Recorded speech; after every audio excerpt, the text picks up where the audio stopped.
Welcome to Beyond the Nebula, where humanity doesn't just survive, we rewrite the stars. These original HFY stories explore what happens when humans show the galaxy what we're truly made of. We found her in the black. No ship, no suit, no explanation. Just floating there, in the void between systems, alone. Her body spun gently, caught in the slow gravitational tug between a collapsed binary pair. No heat signature, no life signs. Her skin shimmered faintly in the starlight, like obsidian dipped in frost. We thought she was dead. We were wrong. I was the one who spotted her, pilot second-class Rainer Miles, scout ship Trident's Edge. We were charting dust lanes near the edge of the Perseus Rift, logging radiation flares when the scanner pinged something anomalous. Not a rock, not metal, organic. I remember leaning in closer to the scope, frowning. "Captain, is that a body?" The crew gathered around the display. It wasn't tumbling like debris. It was drifting, gracefully, almost deliberately. No helmet, no gear, no tether, just a girl. We brought her aboard. Protocol be damned. Command barked at us through secure channels. Containment breach, they said. Biological risk, they warned. We didn't care. You don't leave a body in the void, not if you're human. The med bay ran diagnostics. She had a pulse, faint, erratic, brain waves like static, no identifiable implants, no tech, but she was alive, breathing, barely.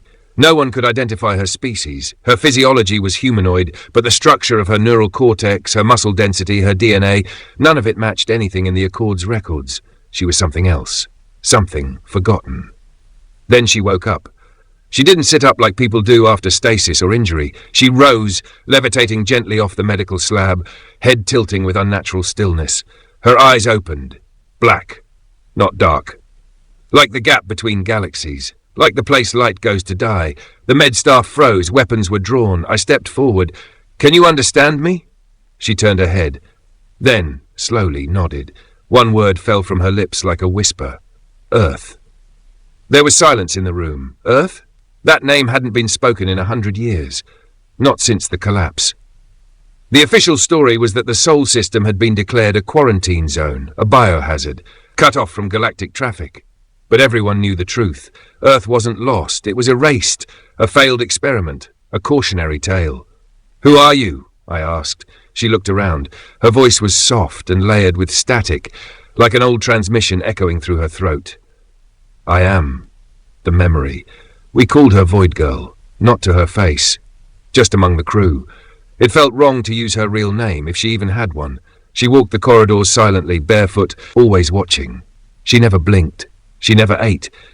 But the ship's power cells surged every time she passed. Electronics behaved strangely around her. Lights flickered. Doors opened before she touched them. The engineers said she was interfering with the ship's systems. I said she was communing with them. It was the nightmares that got to us. Every crew member who shared a corridor with her started dreaming the same thing. A burning sky, oceans boiling. Cities turned to ash. And a girl, always the same girl, standing at the center of it all, arms raised, screaming without sound. I confronted her about it. She didn't deny it. "It's not a dream," she said. "It's memory. We should have been afraid. Maybe we were. But she wasn't a monster. She spoke to us like a child waking from a long coma, curious, gentle, until the pirates came. It was a small ship, old, rusted, armed enough to disable us but not destroy. They boarded fast, 6 of them. No warning, no negotiation. I was on deck 4 when it started.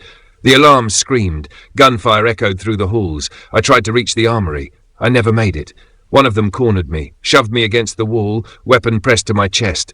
And then she arrived. The girl. Void Girl. She stepped into the corridor, hands at her sides. The pirate turned to fire. He never got the chance. I can't describe what happened next in technical terms. Not really. One moment she was standing there, the next the entire corridor bent. Reality folded. The lights turned red, then blue, then nothing. Sound vanished. Gravity flipped. The pirate screamed without a mouth. And then he was gone. Not vaporized, just gone. Like he had never existed at all. She walked past me, touched my hand. "You're safe," she said, and kept moving. The rest of the crew saw her work. The pirates were disarmed without being touched. Thrown across bulkheads, trapped in stasis fields made of sound. One broke his own arm trying to escape something that wasn't there. In under 2 minutes, it was over. She stood in the central chamber, eyes closed, as the ship hummed around her. "Who are you?" I asked again. This time she answered. "I am what's left of Earth," she said. "They tried to lock us away, bury us beneath time and space, but you can't erase fire." She looked at me, really looked, and for a second I understood what the Scar, the Dominion, and the Accord had all feared. It wasn't Earth's weapons, it was Earth's will.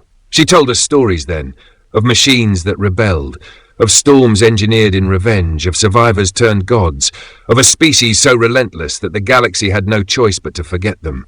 But they couldn't kill us, she said. They just paused the cycle. She pointed to herself. "I am the resume button." We dropped her off on a dead world, at her request. No name, no atmosphere, just broken satellites and dust. "Are you sure?" I asked. She smiled. "This is where I start the next part." As we lifted off, we saw the surface change. Storm clouds formed where there was no air. The ground pulsed with energy, and a symbol, old Terran military insignia, glowed like magma across the equator. A message to the stars. We're still here. We lost contact with her, but not with the world. It's not dead anymore. Ships avoid it. Systems glitch around it.